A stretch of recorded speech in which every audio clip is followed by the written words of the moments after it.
আসসালামু আলাইকুম রহমতুল্লাহ।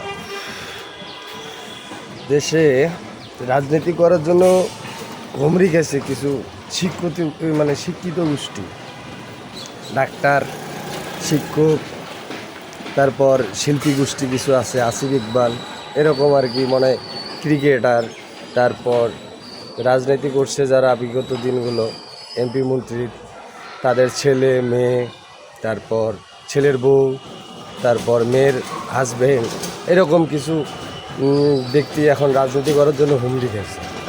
যাই হোক, এই যে 2টা বছর আমাদের যে বাণিজ্য মন্ত্রণালয় তুলে দিল এক বিদেশির হাতে, যে ইংরেজ বলেন আর যুক্তরাষ্ট্রই বলেন না, যাই বলেন না কেন, বহির্গত দেশের এই পশ্চিমা দেশের কাছে যে আমাদের এই দেশটার বাণিজ্যটাতে বিক্রি করে দেওয়া হইল, এই শিল্পী গোষ্ঠী, এই শিক্ষকরা, ডাক্তাররা, এই জামাতে ইসলামে কিছু লোক বলে যে তারা নাকি খুব শিক্ষিত, ব্রিলিয়ান্ট আর কি।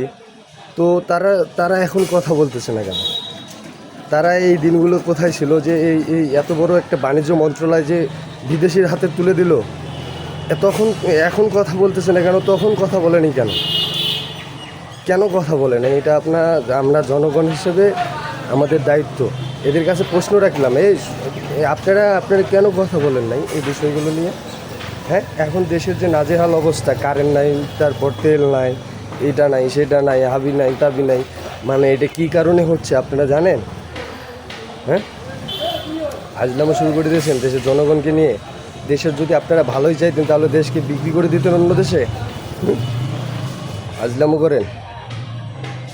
দেশ সুন্দর গোছানো একটা দেশ ছিল, দেশটাকে ফিরাই দেন। হ্যাঁ, সুন্দর গোছানো দেশটাকে ফিরাই দেন। হ্যাঁ, জনগণের হাতে ভালোভাবে হস্তক্ষেপ করেন।